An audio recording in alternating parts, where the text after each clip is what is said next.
지금 이 순간 여러분은 누군가의 겉모습만 보고 그 사람을 신뢰하고 있지는 않습니까? 하지만 그 미소 뒤에 감춰진 의도를 단 한 번이라도 의심해 본 적 있으신가요? 조용히 웃는 얼굴 뒤에서 여러분을 향해 칼날을 갈고 있는 사람이 있다면 가장 먼저 무너지는 건 신뢰가 아니라 여러분의 마음입니다.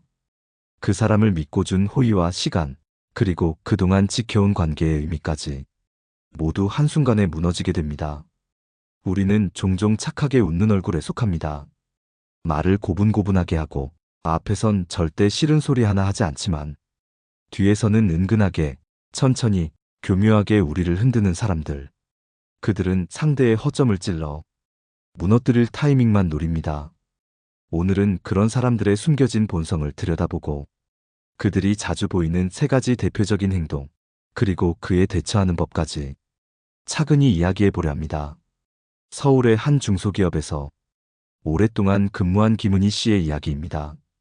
은희 씨는 부서에서 늘 미소 짓는 동료 지연 씨와 누구보다 가까웠습니다. 점심시간이면 둘이서만 나가 밥을 먹고 회사 안에서도 속 얘기를 나눌 만큼 친자매처럼 붙어 다녔죠. 어느 날 은희 씨가 프로젝트 발표에서 실수로 중요한 내용을 누락했습니다.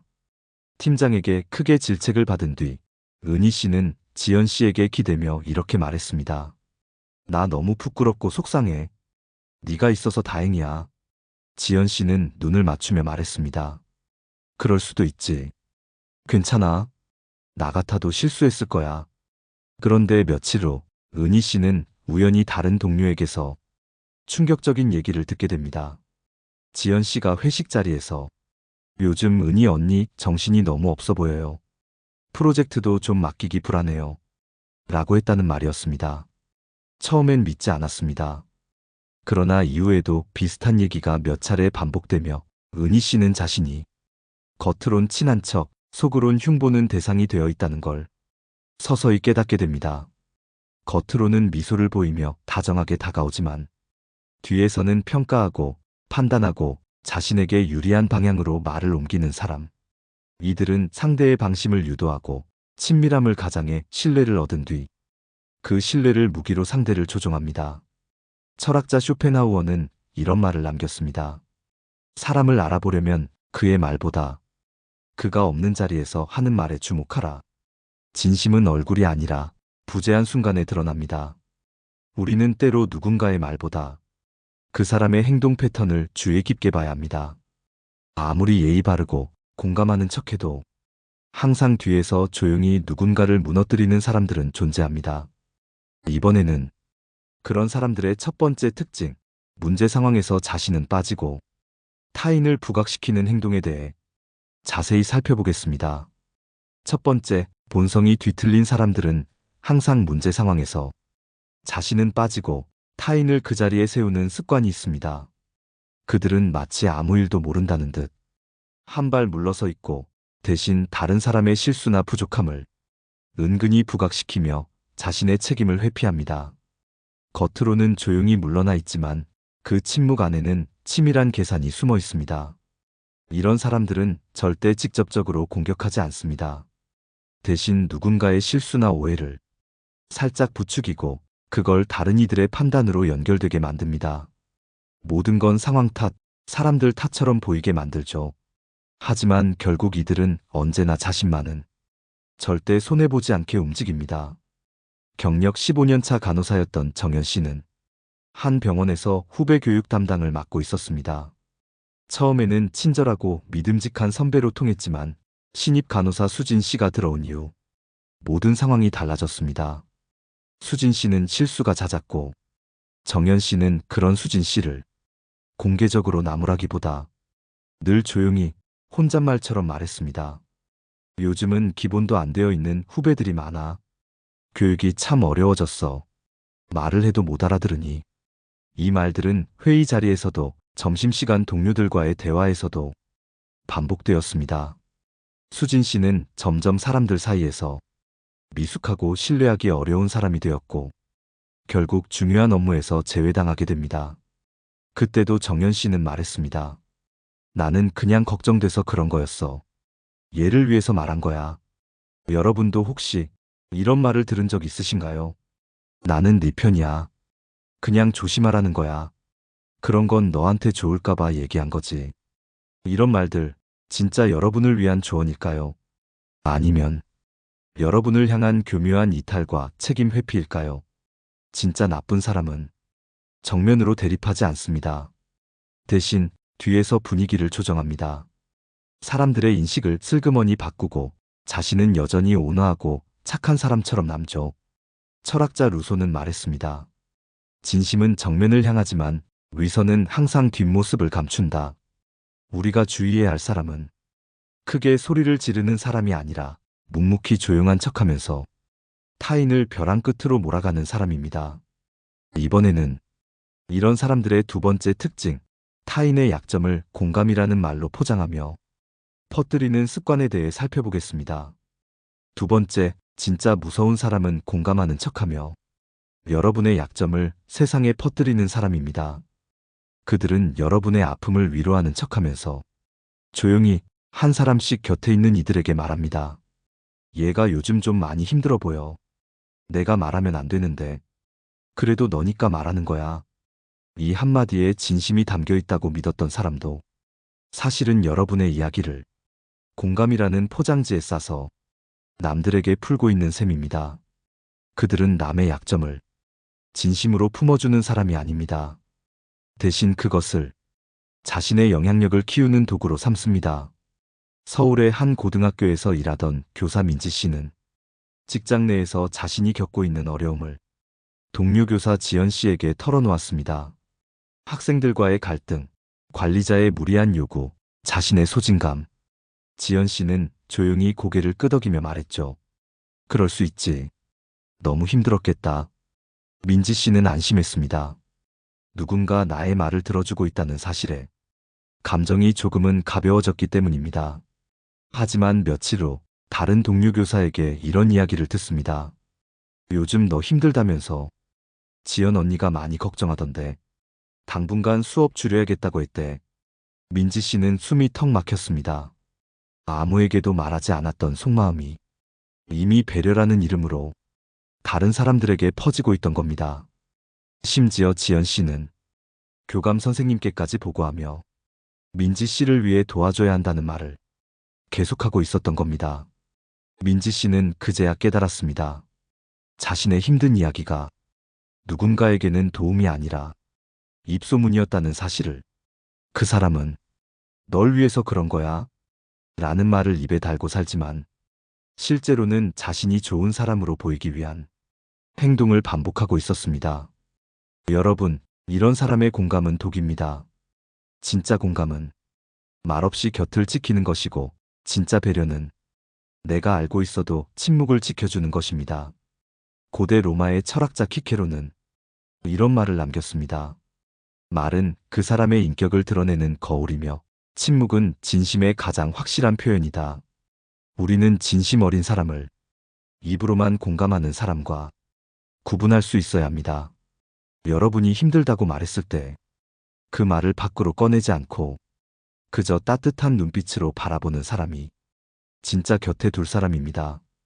이번에는 본성 못된 사람들이 자주 보이는 세 번째 특징, 자신이 한 말과 행동을 기억하지 못한 척하며 상대를 혼란스럽게 만드는 전략에 대해 이야기해 보겠습니다. 세 번째, 본성 못된 사람들은 자신이 한 말과 행동을 기억하지 못한 척하거나 전혀 그런 적 없다는 태도로 상대방을 혼란에 빠뜨립니다. 이 전략은 흔히 가스라이팅의 기초가 되는 방식입니다. 처음에는 사소한 부정에서 시작합니다. 내가 그랬다고? 그런 말 한 적 없어. 그건 네가 오해한 거야. 그런데 이 말이 반복되면 상대는 점점 자기 판단이 틀렸나 의심하게 됩니다. 기억이 틀렸나 싶고 내가 예민한가 자책하기 시작하죠. 이때부터 그 사람은 자신의 말과 행동의 책임을 피하면서 상대를 점점 지배하기 시작합니다. 대기업 사무직으로 근무하던 영진 씨는 상사였던 선배 직원 태경 씨와의 일로 심한 스트레스를 겪었습니다. 태경 씨는 회의에서 영진 씨에게 수차례 무리한 일을 지시하고 그가 버거워 보일 때마다 왜 이렇게 예민해? 내가 널 믿어서 시키는 거잖아. 라는 말을 했습니다. 이런 말을 듣다 보면 자신이 잘못한 것처럼 느껴집니다. 그런데 나중에 다른 동료가 같은 일을 지적하자 태경 씨는 이렇게 말했습니다. 내가 언제 그런 말 했어? 오해한 거야. 그 친구는 요즘 예민하더라. 이 말은 회사 전체에 퍼졌고 영진 씨는 결국 예민하고 융통성 없는 직원이라는 이미지로 조용히 업무에서 배제되었습니다. 이런 방식의 대화는 언제나 상대방을 혼란스럽게 만들고 결국 자기 신뢰를 무너뜨리게 만듭니다. 여러분도 혹시 이런 대화를 반복하며 내 감정이 틀렸나? 내 판단이 잘못됐나? 생각한 적 있으신가요? 그렇다면 이미 누군가의 가짜 침묵에 조용히 휘말리고 있었던 겁니다. 여러분, 진짜 좋은 사람은 자신의 말에 책임을 지고 상대방의 감정을 함부로 부정하지 않습니다. 그들은 때때로 자신의 잘못을 인정하고 사과할 줄 압니다. 반면 겉으론 웃으며 모든 책임을 상대에게 떠넘기는 사람은 결국 누군가를 손쉽게 희생양 삼는 걸 당연하게 여기는 사람입니다. 이탈리아 작가 움베르토 에코는 자신의 저서에서 이런 문장을 남겼습니다. 나쁜 권력은 항상 침묵 속에서 자란다. 그 침묵은 다른 이의 혼란과 죄책감을 자양분으로 삼는다. 여러분 주변에 여러분을 헷갈리게 만드는 말, 여러분이 자꾸 죄책감을 느끼게 만드는 사람이 있다면 그 침묵의 뿌리를 바로 의심해 보셔야 합니다. 이번에는 이런 본성을 가진 사람들에 대한 근본적인 대처법과 거리 두는 방법을 현명하게 알아보겠습니다. 이쯤에서 질문 하나 드려보고 싶습니다. 여러분은 누군가의 말 때문에 한참을 괴로워한 적이 있으신가요? 그 말을 곱씹고 어쩌면 내가 잘못했나 자책하고 결국 스스로를 깎아내린 기억. 만약 지금 여러분의 마음속에 그 얼굴 하나, 그 목소리 하나가 떠오른다면 그 사람은 여러분에게 해를 끼쳤던 사람입니다. 그렇다면 이제는 그런 사람에게서 어떻게 멀어져야 할까요? 첫 번째, 감정을 설명하지 말고 사실을 말하세요. 본성 못된 사람은 여러분의 감정을 공격 지점으로 삼습니다. 내가 그런 말에서 상처받았어? 그 정도 가지고 왜 그래? 이런 말은 이미 여러분의 반응을 평가절하하고 방어를 유도하는 기술입니다. 이럴 땐 그 말을 들었고 그건 사실이었어. 그런 행동이 있었고 나는 그것을 정확히 기억해. 라는 식으로 감정이 아닌 사실을 단호하게 이야기해야 합니다. 두 번째, 그럴 의도 아니었다는 말에는 그건 내 몫이 아니라 당신 몫이야 라고 마음속으로 되받아야 합니다. 의도는 가해자가 설명할 영역이 아닙니다. 내가 상처받았다면 그것이 전부입니다. 여러분의 감정은 설명할 필요 없이 존중받아야 할 대상입니다. 세 번째, 거리를 두되 분노하지 마세요. 이런 사람은 분노를 유도해 결국 여러분이 나쁜 사람이 되게 만듭니다. 여러분이 화내고 목소리를 높이면 그제야 그들은 말합니다. 봐, 네가 원래 이런 사람이잖아. 이 한마디에 여러분은 무너집니다. 그래서 조용한 거리두기가 필요합니다. 속으로 다짐하고 더는 자신의 생각이나 마음을 공유하지 않기, 사적인 공간에 초대하지 않기, 정중하게 그러나 단호하게 관계를 정리해 나가야 합니다. 이렇게 말하면 일부 분들은 물으십니다. 그러면 너무 외롭지 않을까요? 사람을 이렇게 경계하며 살아야 하나요? 그럴 필요 없습니다. 우리가 경계하는 건 사람 자체가 아니라 해를 끼치는 패턴입니다. 진심이 있는 사람은 침묵 속에서도 여러분을 지켜줍니다. 자신의 실수를 인정할 줄 알고 여러분의 마음을 들으려고 했습니다.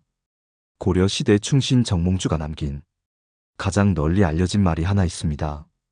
이 몸이 죽고 죽어 100번 고쳐 죽어도 임향한 일편단심이야.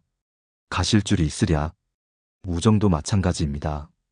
진짜 사람은 말 한마디로 흔들리지 않고 단 한 번의 실망에도 곁을 내어줄 수 있는 사람입니다. 그런 사람은 결코 여러분의 약점을 무기로 삼지 않습니다. 이제 마지막으로 지금까지의 내용을 정리하고 방송을 마무리해 보겠습니다. 지금까지 우리는 겉으로는 웃고 다정하지만 속으로는 전혀 다른 칼날을 숨기고 있는 사람들에 대해 이야기해 왔습니다. 그들은 절대 정면으로 공격하지 않습니다. 항상 돌아서서 남의 말로 상처를 입히고 침묵이라는 이름으로 사람을 무너뜨리며 모든 책임을 은근히 상대에게 전가합니다. 이런 사람들은 언제나 본인의 말은 무겁게 여기지 않으면서도 상대의 감정은 가볍게 무시합니다. 그 속에서 무너지는 건 언제나 진심을 가진 사람입니다.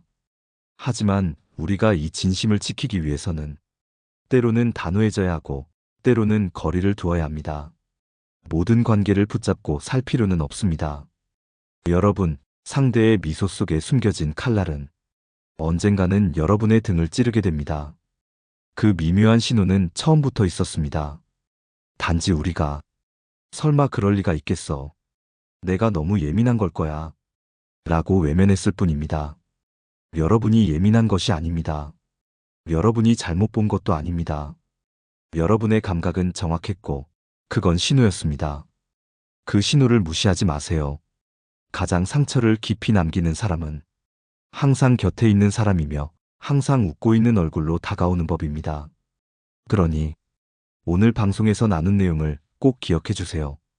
첫 번째, 겉으론 칭찬하지만 뒤에서는 끊임없이 다른 이와 비교하며 자존감을 무너뜨리는 말, 그건 결코 호의가 아닙니다.